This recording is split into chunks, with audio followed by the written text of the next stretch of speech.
11 Central Avenue, Albany, and CapitalOTBBet.com, the premier online wagering site in New York State. CapitalOTBBet.com. Sign up today.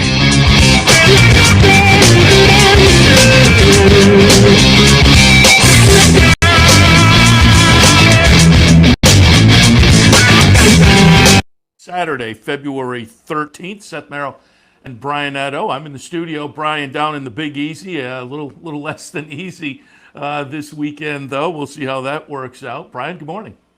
Yeah, we got to hurry up here, Seth. I got to finish this arc I'm building down here. So, good morning. Yes, crazy weather. So we're in limbo for our Risen Star card to see if just exactly what's going to happen, if we're going to be on the turf, if we're going to run, all this stuff.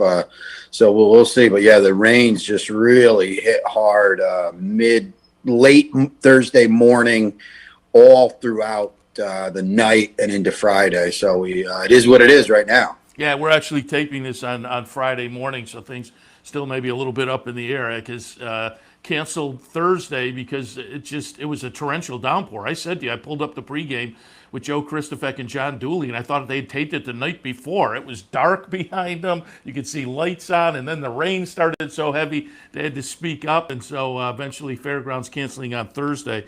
We'll see how things work out as the rain has kind of continued down there into our taping here on Friday. But I'll alert people that obviously, like every week, I'll take a look at Aqueduct here on the Handicappers Report. You look at Gulfstream, but we're going to hold you over and Racing Across America a little bit later on. We'll have some of your thoughts on the stakes action down at the Fairgrounds on Saturday. Let's go back and get some thoughts last weekend. I thought really all around decent performances from 3-year-olds that you probably have to watch. The Withers, I thought risk-taking looked good. I like Candyman Rocket. I like risk-taking going into the Withers, but I really like Candyman Rocket going into the Sam Davis. The two Mott runners I thought came out of that okay. Candyman Rocket, the winner, and Nova Rags. And surprise on the West Coast, two more Baffert 3-year-olds. Yeah, I mean, it's tough not to like Chad Source in New York. I mean, when you win at 1 1/8 in early February, that's a very good sign. You don't know how good that Sam Davis race was. I actually watched it, did my replay work last night, and was impressed with both Mott horses, especially Candyman Rocket. So, yeah, you have to like that. And then Concert Tour, yeah. I wasn't overly impressed with just because the way the race shook out. I felt like he should have done more. I left the race more impressed with the runner-up from Baffert, who had to do all the dirty work on the inside and never really got a breather. I wonder how he will be moving forward. And then obviously you have to be impressed with Bezos too, Seth. I mean, he looked good. Man. Oof. The people who were, when they got him, 26-1 in the future pool a couple of weeks ago, because now you're totally behind the 8 ball. I mean, I don't care how good he turns out to be if he does improve off of that, but it's a little late when you run that. But that was just, that was brutal for Bezos. And for folks who aren't familiar, Bezos was the horse that was getting all the whispers from the Baffert barn, debuted last weekend, and just did not show up, to say the least. It was almost like a put over. I don't know. The horse ran 3 furlongs and was done at 3 to 5. I actually texted a friend before the race, and he was 4 to 5 with like 6 minutes to post. And I'm like, isn't this horse kind of dead on the board? I mean, you would have thought he would have been 1 to 9. It was a really good maiden race. I will say that. But he was not supposed to run 8th or whatever he did run. That just looked fishy. I don't know how else to say it. I will mention on the 3-year-old scene this weekend, Kentucky Derby Future Pool 3. You have until Sunday at 6. I'm going to have Brad Cox on Racing Across America. I want to get his thoughts on Mandaloon. I know you were a little bit disappointed after the last. And when we did, Mike Callahan and I did the stakes preview this week, and I pulled up a chart from Tiz the Law, and I think it was very Tiz the Law-like. Tiz the Law was about a length behind in 3rd in the Kentucky Jockey Club first time around 2 turns, and Mandaloon was 3rd first time around 2 turns. So I'm going to kind of throw him a little bit of a break on that one. Brad's going to add the blinkers. All of that said, I bring it up because if you got Mandaloun in the last pool at a good price, you're okay. This is one of those where if you like horses that are running this weekend, you're not helped, because if they run well, the odds are going to get sucked away, and if they run poorly, then you don't like them anymore. Yeah, everything you said is true. And I will say this about Mandaloun. Maybe I was so disappointed because I had such a high regard to him. But you're right, Seth. When you look at the race on paper, he moved forward for the third time. He was on the chase wide for the third time. And, even Brad said when we were at the barn on Wednesday, even he said to us, it was a pretty good effort, and the blinkers, those two works with blinkers were with Wells Bayou. He was very impressed. I mean, we were in the stall with the horse, and he said, boy, I like this horse. So, I think Brad might have thought the race was better after he took a step back, and he's very high on him. And he won 1,500 the other night, Seth, other day at Delta Downs. So you can congratulate him on that, his 1,500th career win.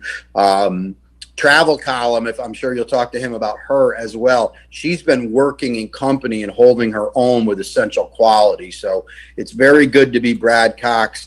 And I know he's been very accommodating to you. I mean, the guy's phenomenal. He's so giving. You just call him and he talks to you for 20 minutes. So it's a credit to him and his staff. And he's one of the good guys for sure. Yeah, absolutely. All right, let's jump in. Big card at Gulfstream on Saturday, and part of that is due to the fact that it's a mandatory pay in the Rainbow Six. They're expecting potentially $6 million in the pool, so keep that in mind if you're a Rainbow player. Saturday is a mandatory payout. Let's jump in. Opener on Saturday down at Gulfstream, $16,000 to $20,000 claimers, a mile on the grass. Yeah, we'll go quickly in these first six so we can spend a little more time on the Rainbow Six. And 6-1 over the 5, one sheet selections. Run sheet has caught fire. At the past 2 weeks, we were 40 for 106 with a 284 ROI. I had a $55 winner on Sunday. So I saw that. I like that horse underneath, and I saw you tweet out, and I was right with you. How did that horse get away at that price? I had it in maybe the third spot, but as I was handicapping, I said, these odds are not right. Yeah, and it was an off-the-turf race, too. And, hey, I've always said, Anthony and I have said this a lot, you can't pick a $55 horse. The public makes you $55, and that's what happened. So, yeah, it's been going pretty good. I'll take it as I can get it. 6-1 over the 5 in a very ho-hum opener. Puget off the claim for Mike DiPaolo. We know him. He does a good job up at Woodbine. Reaches right back for Irad, who was aboard the win last time. Doesn't meet any world beaters on the rise. Looks good. Down inside my Maximilian from close range. Going to have to work out a trip from the rail. But it's a good post going a mile on the turf. And ascending figures. And then Pharaoh's Gold for Mike Maker off the claim. But, boy, it's going to be tough to improve off Brad Cox. And this horse didn't fire at all at odds on last time. 6-1 over the 5 in the opener at Gulfstream. Turn the page to race 2. Maiden claimers $40,000 to $50,000 tags. In race 2, they'll travel the one-turn mile. 4-1 over the 2-6. Georgina Baxter just does a great job, and she's 33%, 6 for 18 with newcomers to her barn. I would assume she moves Macho Real up from Juan Avila. That might be too much for these. Muta Rafek for Todd and Shadwell didn't fire. Turf sprinting on debut. Lasix in the drop and dirt. Same thing with number 2, Ultimate Gift for Rapoli and St. Elias. Didn't fire. Turf routing on debut. I just, kind of bad vibes on these two, Seth. They're in maiden special weight on debut. Neither of them get bet. Neither of them do any running at all. Now they're in for a tag on dirt. Not good signs. It's another reason why I like Macho Real 4-1 over the 2-6. Yeah, Ultimate Gift paid $350,000. Start number 2, racing for $50,000. Never a good sign. Third race at Gulfstream, down in the basement as far as bottom level claimers, going 8.5 furlongs. 7-2 over the 5-1. Long gray line off the claim for Barboza. That's just a 35% angle. I mean, he's got Jose here. That bodes well. And you would think if he gets any kind of improvement from this horse, he's going to win because the other ones just are kind of humming in place. Acapote ran big winning last time, but steps up from the restricted ranks. Got that one in second. Powerful Alley off the claim for Greg Sacco, but there's other speed here, so I'm worried about that one. Mozo Bello down inside with no speed for Fernanda. For Noda's, is that Noda's brother, Seth? It's one of the Noda family, obviously, because it's owned by the Noda brothers, but I'm not sure what the relationship is. So he's in the mix as well. 7-2 over the 5-1 in the third at GP. Yeah, their Florida horses are running for this guy, Fernandez Noda, yeah.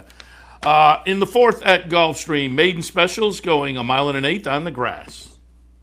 2-4 over the 6-3. This is a good race. It's a tough race. I went with Spongy because anytime you see a Bill Mott runner run so well at first asking, you would think, A, the horse is a runner. B, she is only going to improve. And this gal was a nose second on debut with a good number. And if she does improve, the rest of these are in trouble. Now, don't sleep on Katama Mid-Moonlight because she is loose in here in a paceless race. I know she's had her chances, but she just missed last time, and she should be walking on the lead in her third start of her form cycle. I wanted to pick her on top. I just didn't think she could beat Spongy. Red Light Racer for Chad, but comes in from Tampa, so she's facing better. And then Talking Book for Shug off the layoff, long layoff, April layoff is a worry. 2-4-6-3 in a solid special weight race on the turf for these gals. Let's move on to race number 5, maiden 12-5 claimers, going a quick 5.5. 10-11-6-8. And I don't know what kind of price we're going to get on Cave Creek. And she was dreadful on debut, but she was also 7-2 that day for Peter Walder. And he had Luis Saez. So, they liked this horse, and she chased and then stopped on a dime. Well, he lures Paco, who rides a lot of winners for this barn. And like I said, 7-2 on debut, and there's just no one in here to be scared of, Seth. I'm going to come back to her at what should be some kind of price. I mean, I don't know about 12-1, but you're not going to get 7-2. And maybe she shows it this time what the fuss was about last time. Peachy Queen drops again, adds Lasix, chased and tired last time. Danny Gargan can do no wrong, so I'm a little worried that this one didn't run last time. But the drop helps. Number 6, Naval Wave, seems to be progressing in figures, blinkers off. And number 8, Audrey, Lasix on. Irad on a trainer change to Oscar Gonzalez, and that's 21%. So, listen, all of these other runners I mentioned are major players, but I'll take the price with Cave Creek and give her one last chance, or another chance, I should say, in a race. To me, Seth, I don't really trust any of them. I hear you. Sixth race kicks off stakes action of the Gulfstream Park Turf Sprint Grade 3 event, $100,000 up for grabs. And as the name suggests, 5 furlongs on the grass. Yeah, this is a good morning line for a change on Leinster because, Leinster might be 1-9, to be honest with you. Who is in here? He is really good. Just missed as the favorite in the Breeders' Cup Sprint. There is no one in here. This is named the score time. Gets a win to start what Rusty Arnold hopes is a big campaign from a really cool horse. It's just 6-3 to the hoop. Harry's on the loose. In second with some stakes form, has been in good form. That's it to me, Seth. Leinster, you can't make a horse 1-9 on the morning line. I think he might be 1-9 because he just buries. He lays over this field. It's not in the rainbow. That's good. And onward and upward on the serious class relief for a multiple grade 2 winner in Leinster. Cool horse. All right, we'll take our break. When we come back, we'll jump into that rainbow, which again on Saturday has a mandatory payout. All of that right after this. Stay tuned.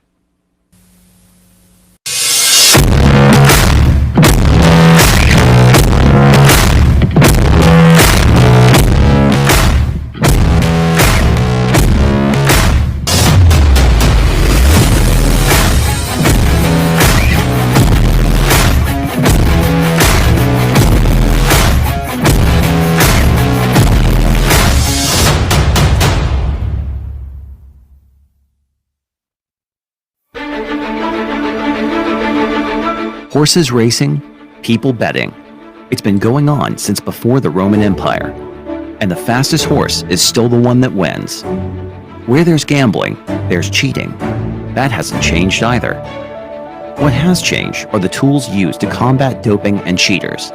Today, professional horse racing operates under an aggressive anti-doping program, testing labs on par with the Olympics, and standards tougher than human sport. For 85 years, the Association of Racing Commissioners International has fought for safe horses and honest sport. ARCI standards form the basis for the rules of racing. Today, they call for a new expanded program to protect all horses, young and old. To join with them or learn more, visit arci.com. Capital OTB is now streaming live on Roku. The RTN Racing channel on Roku lets you watch OTB TV live through your Roku device or your Amazon Fire Stick, rather than being limited to computers and mobile devices, which means you can now watch OTB live wherever you are. Simply open Roku, scroll to find the RTN channel, then click on OTB TV. OTB TV on Roku. Try it now. Welcome back to the Handicapper Support. Seth, Merrow, Brian Edo. We are taking a look at Gulfstream. A little bit later, I'll shift to Aqueduct. And don't forget, Brian being based down at the Fairgrounds this winter, we'll have him for a few minutes on Racing Across America a little bit later on to talk about some of the Fairgrounds Stakes action on this Saturday afternoon. But let's kick back in at Gulfstream Park. The Rainbow Six kicking off in race number 7, mandatory pay. They're expecting $6 million in the pool potentially. 7th race, maiden special weight, 3-year-olds going a mile on the grass. You got to give you got to golf clap to Gulfstream, because this was not part of the plan. And then they heard Oaklawn Park was canceling, and they swooped right in and said, hey, we got $1 million in the kitty. Let's give it away. Smart move. There's no doubt about it. It kind of trumps us a little bit here at Fairgrounds. We were disappointed to see it, but it's a good move. And as you said, Seth, they will pour money into this. It starts out in a tricky race. I think it's a spread. I have it 8-10, 1-12, and I have to preface this with saying Jerry's Turn, to me, is a lot more 8-10-1.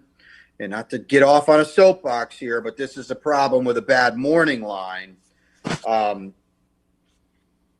players, cursory glance players, just look over this and say, well, 20-1, I'm not going to include that horse. Well, Jerry's Turn ran a pretty good 4th last time, turf sprinting, off a July layoff for Timmy Hills, and now stretches out. And here's Paco, and he ran a 60 buyer that day, which fits into the body of this field.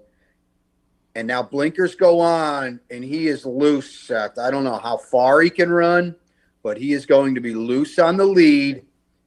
And listen, this does not look like a good field. Todd paid $1 million in it. They paid $1.5 million for Golden Whim, and he's a full brother to New Money Honey, who was a really nice horse for Chad. But I mean, I don't know. They paid $1.5 million, and they're starting Golden Whim out on the turf. It's kind of odd. Got that one in second. Chad's got a Peter Brandt Phipps homebred. How about that? Tour of Duty. Decent pedigree. Sabbatical was a decent runner for the Phippses. Nothing against Tyler Gaffalione, but it's a little odd he's here, and there's no Ortiz brothers here. So I'm not sure how much Tour of Duty is going to run on debut. Ever Esting is a major player for Safi, but this post is as bad as a post could be in all of racing. So there are reasons to look outside the box. And Jerry's Turn is outside the box, is a nice price, and I think has a distinct pace advantage. So I put him on top. Our friends at Saratoga have Saratoga Flash. He was terrible on debut at even money, and now he comes back off that Saratoga debut, 2 turns on the turf. This is a New York bred. I mean, I don't know, Seth.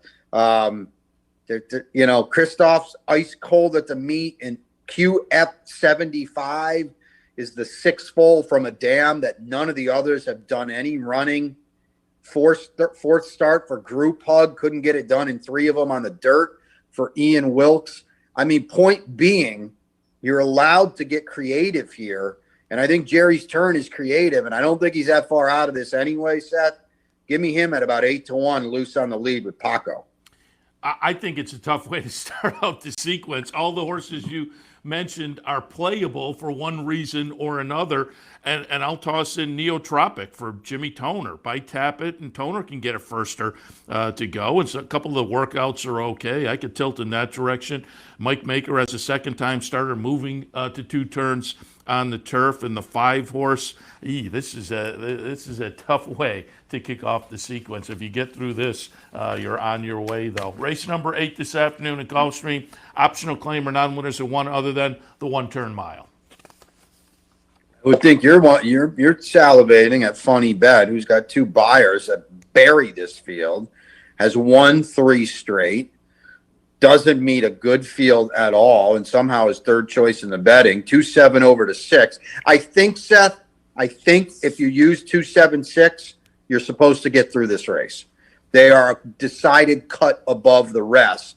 Funny Bet has won 3 in a row in Kentucky for Dale Romans. I don't really view this as a class ride. This rise is not a good group of optional claimers here. The 2 huge figures last time at Churchill. Yes, she goes 2 turn to 1 turn, but she just looks like the right horse. Princess Betty is outside Black Magic Woman. I think that's the benefit to her. She's in good form. You get IRAD. Black Magic Woman, we heard about her at Saratoga. She was the next great thing. Couldn't win on debut. It took her 4 starts. Maybe she's good now for Todd, but she steps up, and I think the pace is against her a little bit. 2-7-6, and I'll use all 3 of them in the rainbow, Seth. Race number 9 this afternoon. It is a $16,000 plain vanilla claimer, a mile on the grass. 4-2-8-12, and you won't get 10-1. I'm just saying, but this is a big class drop from 16 starters into 16 claimers. Carlos David is hot. This horse didn't run poorly at all in those races, right in the mix with figures. Should be a decent little price. Hop on the bus, Gus. Listen, Saf, he's 27% off the claim, but claims this one from Maker, and this one didn't fire at the level last time. So I'm a little worried about that. At least the runner-up came back to win. Outside a little bit for Scatnap, who's got a good figure in a big win against Similar last time for Sabelli. And then way outside, I mean, Omnia is a player, but, 7-2 from the parking lot with no edge whatsoever on figures. I would use this horse, but I hope nobody ties their hitch to this horse from a terrible post. I do think it's a little bit of a spread set. 4-2-8-12 for me in race 9. This is the type of race that I think if a horse that, like 6-7-1 wins, you're going to lose a lot of tickets. 10th race on Saturday afternoon. It's an optional claimer with a C condition, a mile on the grass. Structure. He's alive, Seth. Structure is alive. He hasn't run since November of 2019 when he was going to be 10th off the far turn and rebroke and won the Breeders' Cup Juvenile. And what the heck do you do with him? I don't know. He's never run against anything but 2-year-olds. His highest buyer is 83. I mean, he's Chad and Jose. He's going to be buried off the long layoff. I don't know. I've got him in second. I've got him in third. 1-7, 5-4-9. I mean, penalty for Bill Mott, who's having a big meet at Gulfstream. His main guy, Junior Alvarado's here. Yes, he hasn't been out since July, but Bill is as good a horseman as there is. That doesn't really bother me that much. The post here works. Several of his races last year make him the one to beat. And it's a scramble, Seth. I think it's a spread. I'll take him. Clear Vision is a big price at 20-1 on the morning line. Jeremiah O'Dwyer does Ever Dangerous. I have in second. Clear Vision, I have down a little bit. Excuse me. George Weaver, he was that horse that drew in on Breeders' Cup Day with Javier. It was 74-1 winning the Bryan Station. Now he faces older too off the layoff, but he draws a much better post. He's tactical. I think he's a major player. I've got Structor in third. He's fine. I just have no idea what you're going to get from him, Seth. Obviously, something went way wrong. Chad is great bringing these reclamations off the long layoff, 26%. But, don't lose sight of the fact that Structor's a pretty slow horse. Now, maturity, progression, and all of that bodes well. But he's got no edge whatsoever off a long, long layoff. So tread lightly with him. Grand Journey is in the mix for Maker. The 9 Argentello for Connor Murphy ran huge here at Fairgrounds, and then Clear Vision at a huge price as well. 1-7-5-4-9 is a real tough race. Tough It's race. Very interesting, and it's going to be interesting to see when they go in the gate what Structor goes off at, because I think probably will be the favorite. It's Chad, but as you say, if you're looking at the numbers, they're light, but they're 2-year-old numbers, so there will be some move forward. You would have to think, but I'll be interested to see how heavy the betting public goes for Structor, given the scenario. I agree, and I'll beat up this morning line all day long. I'm fine with that because he probably will be 9-5. I think that's a good morning line because of the hype, because of the connections. But I'll tell you what, Seth, if you like to play against favorites, this is the best time ever to play against Structor. Yeah, absolutely. All right, we move back into stakes action in race number 11. We had the turf sprint earlier. Race number 11 is the Gulfstream Park Sprint on dirt, grade 3 event, $100,000, 3/4 of a mile. It might be just single Mischievous Alex and be done with it. And that's what a lot of budget players are going to do. I'm going to try to get a little crafty, 6-5 over the 4. I think Wind of Change, if he's not loose, he's in the perfect outside speed attack post. The cutback from 7 to 6 is ideal. And, I mean, as much respect as I have for Mischievous Alex, you look at Sleepy Eyes Todd, Firenze Fire, and Mind Control, they're probably better than Mischievous Alex, or at least they're just on par with him. And this guy was a good fourth to them going longer. I think he can pull the little mild upset. Now, Sappy got Mischievous Alex from Jason Service last time. He ran huge. He beat a lot lesser. He steps up today. I do think he's clearly the horse to beat. I think 6-5 is right. I'm just going to try to upset him a little bit with a horse that I think has some things going for him today. The gap from those two is a big one. I've got Cajun Brother in third. I don't want any of the top other than the top two on top set. 6-5, a big gap to the 4. I'll only use those two in the rainbow. And we will wrap it up. Scheduled post time 5:48 in the PM on Saturday in race number 12. I hope everybody is still alive in the mandatory when they come to this leg. Maiden special, 3-year-olds going a mile on the grass. Yeah, it might not be that hard. If you want to be stubborn, Seth, I think you can just use the 7 and the 3 and maybe get out of this race. I don't know. 7-3-10 for me. Performing Arts is that half-brother to Oscar nominated and Oscar Performance. The latter was Breeders' Cup Juvenile Turf winner. The former, both of them are millionaires. He was a very good third on debut for Brian Lynch. I would think he moves forward off that. And with the exception of Floriform, who got to the turf for Bill Mott and Judd Mott last time and blew way up, and if he runs back to that second with a huge figure, he's going to win. But boy, Seth, other than that, I mean, who do you want to use in here? Rosenquist was terrible on debut for Chad. And this is the dam is a full brother to Cross Traffic. So he's supposed to run big on dirt. He's terrible. He wasn't bet. Now he's on turf. I don't want him. Bracken for Todd couldn't get it done in 2 main track starts. Now he's in the parking lot trying turf. El Socio is a private purchase for Kathy Ritvo. That's who I have in third. in Reeves Thoroughbred, they do good with these private purchases, but he was 43-1 on debut for 35-1 on debut for De La Cerda. So, I mean, who else are you supposed to use in here? I think I can get through with the top two, and that's how I'm going to play it. This is typically you see these races, Seth, and you're like, oh my goodness, I got to use 7 of them here. I don't think that's the case in here, and I'm just going to go 7-3. Maybe I'm going to be a little hard-headed, but sometimes when you're a little hard-headed in your handicapping, it's not a bad thing, and you don't end up spending a lot of money on horses that don't have a chance to win, or at least aren't on the same playing field as horses like the 3 and like the 7. That's how I'm going to play it, Seth. Very good. So there's the Gulfstream card. Wish everybody a lot of luck Saturday with the mandatory pay. Again, they're anticipating potentially $6 million in the pool for the Rainbow down at Gulfstream on Saturday. And we didn't mention it, but you alluded to it a moment ago.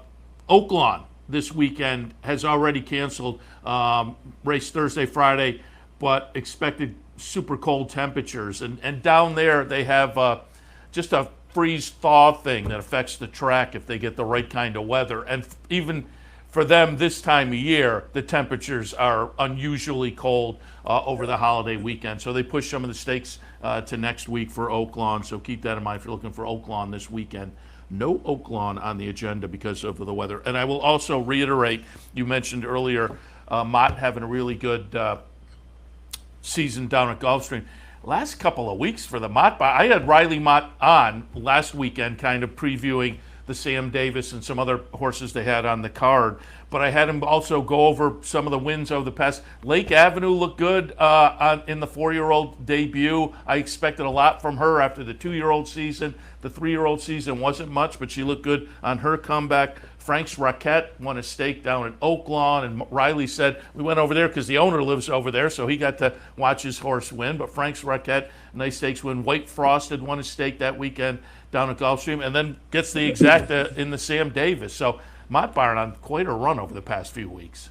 Yeah, I mean, one of the best horsemen of our lifetime, Seth. I know you're older than me, but of your lifetime, I'm sure as well. I mean, Bill just does a great job. He's in the Hall of Fame for a reason. And yeah, I mean, he's firing on all cylinders. It's cool to see him have a legitimate Derby horse. I think Candyman Rocket, is Frank Fletcher's horse as well. Yeah. So he's got that one. And then the filly is Frank's Rocket, as you alluded to. Boy, she's really, really good. So yeah, Bill Mott, good to see him doing well. I think a guy like Bill gets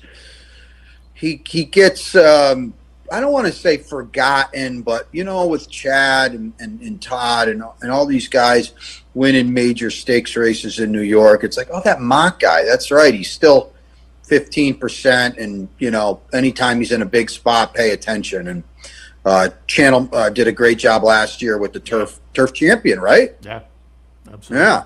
So pretty cool. He's on a nice little run recently. All right, we will cut you loose so you can get over to Fairgrounds, but I'll remind people if they stay tuned, Racing Across America, we're going to have a few minutes with you taking a look at the Saturday afternoon stakes at the Fairgrounds. So I'll tell people to stay tuned for that. But we'll take a break. When we come back, I will jump into some Aqueduct. Stay tuned.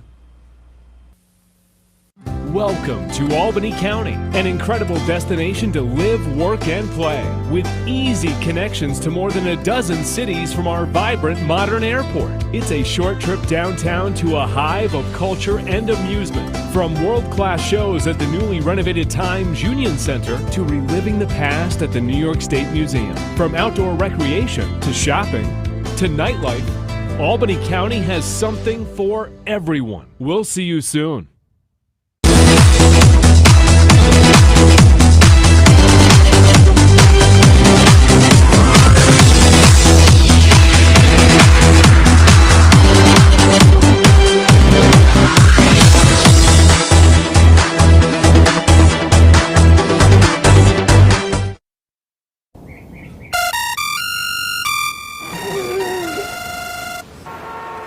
Come on! I want sales reports on my desk by Monday. Whoops. My bad. Love racing? RTN brings you every live simulcast on your home television, plus live video streaming and race replays on your PC and mobile devices. To order, visit rtn.tv. RTN, a breed apart. Welcome back to the Handicappers Report. Brian Nato just wrapped up Gulfstream. Don't forget, you can always go to the website, capitalotb.com. Click on the handicapping link, then the Handicappers Report. Nice printable sheet with the selections every racing day for Gulfstream from Brian. And I have Aqueduct on the sheet today. And I think, I have some Fairgrounds on the sheet as well because of the big day at Fairgrounds. So check that out as well. But I'm going to take a look at a little Aqueduct now for Saturday afternoon. The opener at Aqueduct Statebred Claimers going 3/4 of a mile. In the opener at Aqueduct, I have 5, 4, 6, and 2. And the 4 Dark Money is the horse to beat. 4 to 5 on the morning line. But trainer Tom Morley just a little cool starting off the meet. And it was years ago, Saratoga, might have been Wayne Lucas was having a cool start to the meet. It was a period where Lucas was not having cool starts or seasons anywhere. So it was a little notable that the barn was a little bit cool. And I just kept playing his horses. And it was finally about the middle of the meet he caught back on. But there was, 2 or 3 weeks where I was knocking my head against the wall. And I kind of learned then, barns get a little bit cold and it takes a while to turn it around. And until they turn it around, you're probably better off stepping back a little bit. So I put Dark Money underneath. Again, with Morley a little cool. This horse clearly the one to beat, however, so I wouldn't leave it off a pick 5 ticket. But I went with Desert Lights. Came down from, returned at New York from the Finger Lakes and showed the affinity for the Aqueduct surface with a good close-up second place finish for Jeremiah Engelhardt. 7 in the money finishes and 9 starts at Aqueduct, 6 of those exacta finishes. So I put Desert Lights on top, and we'll see if we can get a little clever start to the Saturday card. Dark Money is underneath, though. Again, on the numbers and the talent for this horse. The one to beat, I was just a little leery of the cool start for Tom Morley at the beyond start. The cool, we're into the meet a little bit now, and just doesn't, hasn't gotten over the hump yet. But again, at some point they do get over the hump, and then it's off to the races a little bit. I'm just willing to step back until that happens. Play that funny music in the 3rd spot. I think once you get past my top 2, this one becomes interesting, and I could point to a couple others, including Cecilia Mike, who could be a player there in the underneath spots, and even the top spots, given that, this feels a little bit inconsistent. But for me in the opener at Aqueduct, 5, 4, 6, and 2. Race number 2 at Aqueduct on Saturday afternoon, as always, kicking off a pick 4. In the second race at Aqueduct, we're looking at Statebred Maiden Claimers going the 1-turn mile. I have a 2, 1, 4, and 6, a fleeting glance on top. You draw a line through the last race. Stumbled, lost the rider. So that's, draw a line through. The race just before was good enough to compete with this bunch. Went off as the favorite before the stumble and losing the rider last time. So I'm going to look for this one to bounce back. Maybe a Jeremiah Engelhardt double on Saturday afternoon. Second slot, we'll go with Idaka, who a little second place finish last time in a turf to dirt move against similar company. And again, given that performance in a very similar event, probably belongs in the mix again this afternoon. And Mike Deeney owns, she's an alpha in the 3rd spot. And there have been a few of these Deeney horses that were racing for Deeney down in Tampa. And if you watch enough, I like the Deeney horses down at Tampa. But this one moves into the barn of Chad Summers for owner Mike Deeney, out of the barn of trainer Mike Deeney at Tampa. And like the 1 or 2 or 3 others I've seen make this move, this one's a New York bred. And so I think Mike Deeney just kind of looked and said, you know what, I'm racing down here at Tampa in some maiden claimers. I can go up and race for a pretty good purse against state-bred maiden claimers in New York with this New York bred. So I think this horse, little turf to dirt move, I think the level's going to be right, and I think this horse could be very dangerous as well on that move for Mike Deeney to New York to face the New York breds. Get in against her own kind, as it were, in the second at Aqueduct, 2, 1, 4, and 6. Third race, On Saturday at the Big A, $16,000 conditional claimers going the one-turn mile, 5, 7, 2, and 6. Number 5 is Royal Suspect. Just pretty consistently firing numbers that match up very well with this group. And I say this every once in a while about these types. I'm not looking at the best numbers necessarily for some of these, because I think a couple others, maybe if you get to the best number, they step right up into the realm of Royal Suspect. But Royal Suspect pretty consistently is firing numbers that have an edge on this group. So with the consistency and those numbers, and good second when dropped to this level last time, we'll look for Roddy Valente's Royal Suspect to get it done in the third. Beta underneath. Again, this one has numbers that compete when you look down the page, but just inconsistently. It's kind of a pick your race and can go either way. So we'll hope for a better effort. And on one of those, this horse will be up in the mix.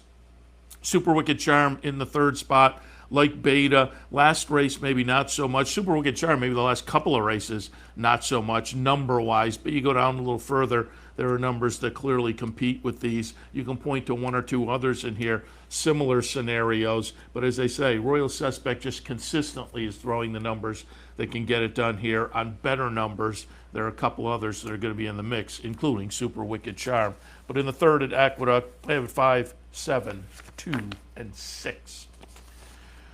Race number 4 on Saturday afternoon, State Bred Maiden Claimers, going a mile. I have it 4, 8, 6, and 7. Number 4 is Maria's Gift. Goes out for Ray Handel. Dropped in for this maiden 20 tag last time. Showed some speed before fading to third. Pretty well beaten third, but has the look of being, even that effort, being competitive with this group. It's a fairly weak group. Now, they're lightly raced. There are one or two races underneath for a couple other horses that could show a little bit of promise, and being lightly raced, there's always the potential to jump forward a little bit, even off a better effort underneath. And we'll see what happens with some of these others. But I'll put Maria's Gift on top on the try last time when dropped to this level. New York Banker in the second spot. This is one of those lightly raced horses, and the first couple of starts were both against better. Maiden specials in the debut, maiden 40s last time. Blinkers come off today, drops down a little further down the claiming ranks. Probably has to step it up, but being only the third career start and off improving numbers, start 1 to start 2, I will not be shocked to see New York Banker be up and in the mix. And M&I and Theatrical Dancer pretty similar, with some numbers that are okay, but both have 4 starts, and half of their 4 starts were on the turf, and it's a little inconclusive whether they're better turf or dirt. There's at least one dirt start for both of them that you could make the case for, but the turf starts have numbers that were pretty good. So it's a little mixed message from both of those, but I think they're going to fit with, again, what is a relatively weak group at this level otherwise. And the fourth at Aqueduct, 4, 8. 6, and 7. Race number 5 at Aqueduct on Saturday afternoon. Optional claimers, State Bred optional claimers. Non-winners of 2 other than the condition. The one-turn mile, the trip. And I have it 7, 1, 2, and 6. I'll put What Do You Think Now on top for Rudy Rodriguez. Just seems kind of logical. If you look at the buyers, start 1 to start 2 to start 3 to start 4. Nice progression moving forward. Broke the maiden in start 2. Got some experience at non-winners of 1, and then in the second start at that level, broke through. Now goes non-winners of 2, but I think has moved forward in such a way and compares with this particular field, might break through this level in the first try. Yankee Division in the second spot. Tried State Bred Stakes Company last time. Okay third at this non-winners of 2 level. 2 starts back, was an okay third as well. It's also a Rudy Rodriguez runner, so this is an uncoupled barn entry from Rudy. I'll put What Do You Think Now on top, Yankee Division in the second spot. And Twisted Tom,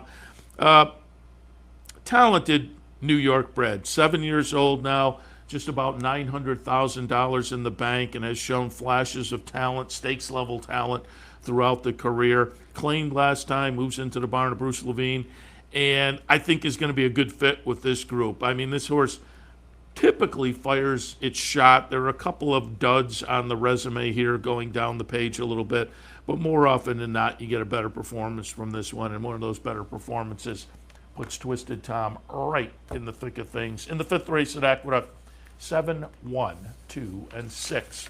All right, that'll take us to our last break. When we come back, we will complete our look at Aqueduct. Please stay tuned. Where's the best place to find your favorite teams, your favorite food, daily drink specials, and wagering on live horse racing? Legends Field Sports Bar, 711 Central Avenue, Albany. Get your game on day or night with 75 flat-screen TVs, tournament-style pool tables, a private banquet room, and live horse racing. So if someone asks you, where's the best sports bar in the capital region? Tell them Legends Field Sports Bar, inside the Clubhouse Racebook, 711 Central Avenue, Albany.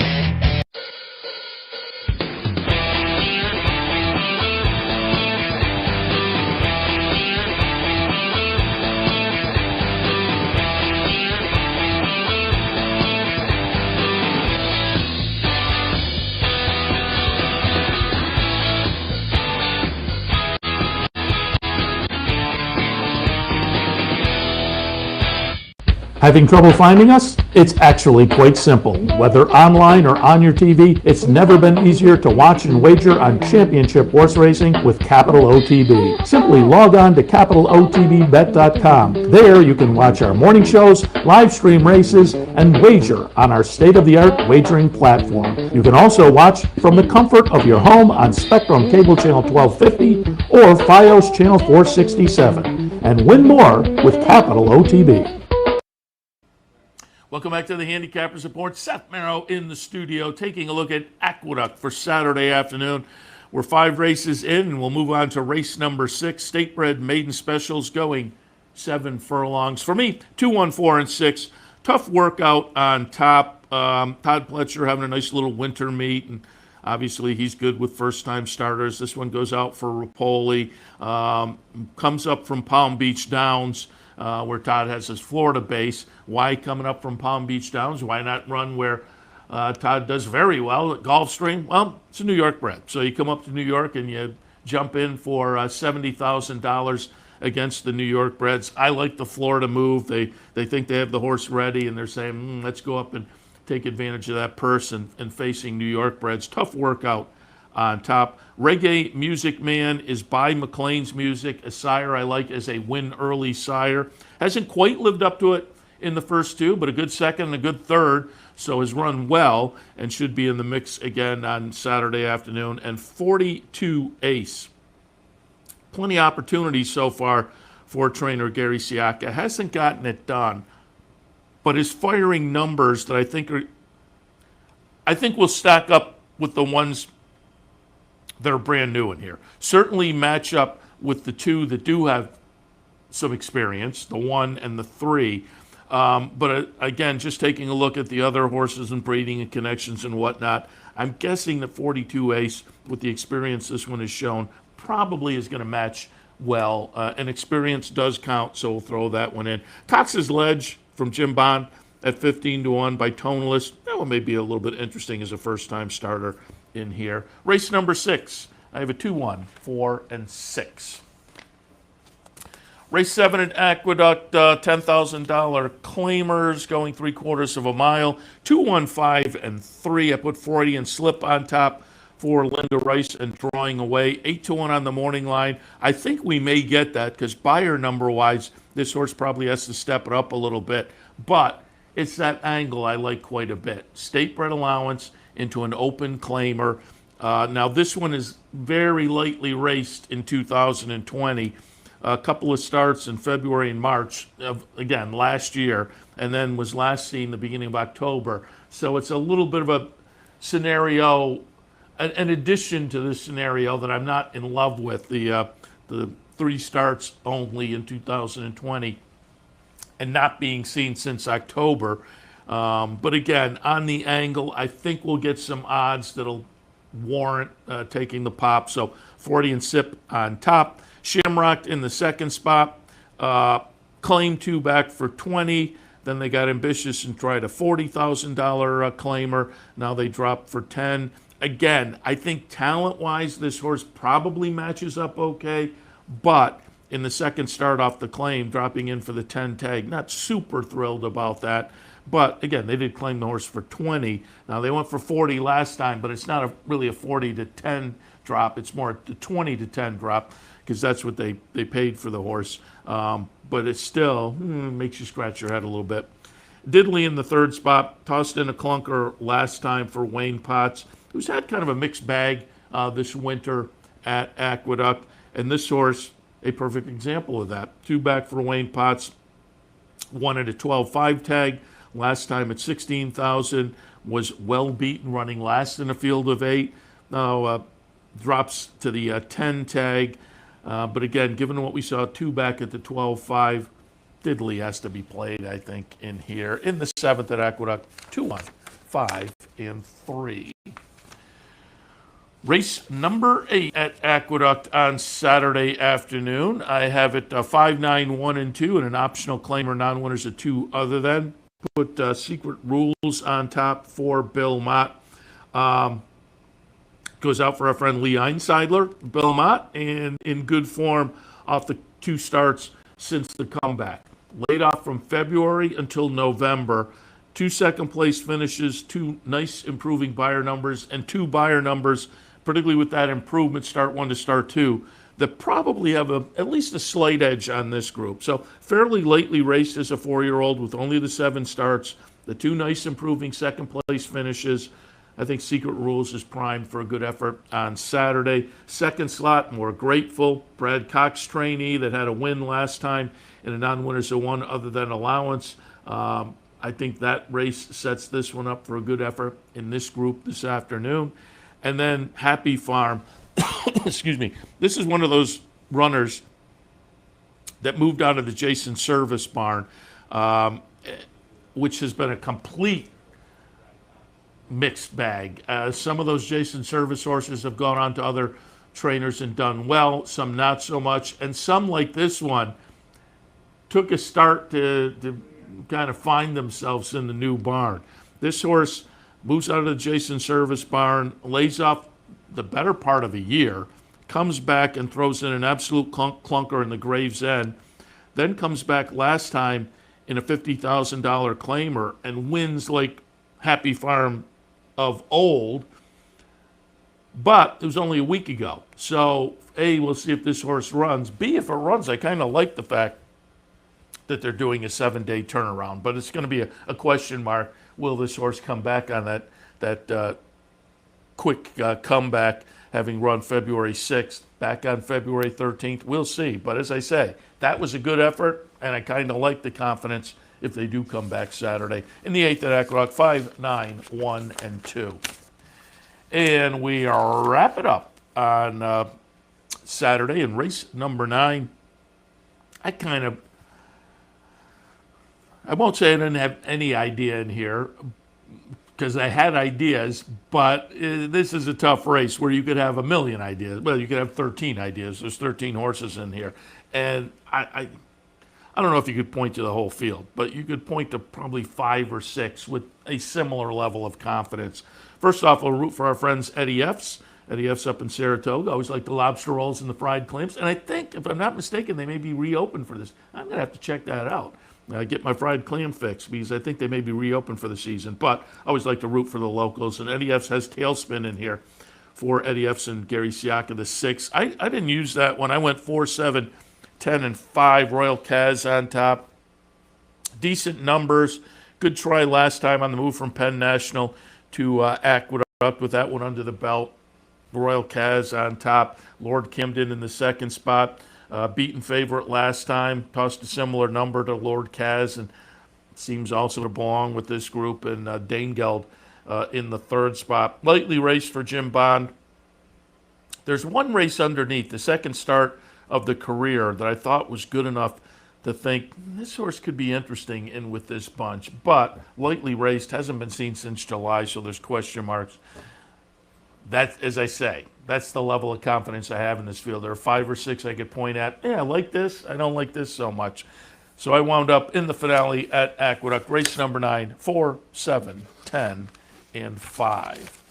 All right, that's going to wrap it up for the Handicappers Report for Saturday, February 13th. We certainly appreciate your tuning in. Hopefully tossed out some good ideas. Don't forget, Racing Across America, Brian Nadeau, we grabbed him for a few minutes to talk a little Fairgrounds stakes action. We'll also have Brad Cox. He has Mandaloon in the Risen Star. Some other stakes runners as well on the Fairgrounds card. That's all coming up.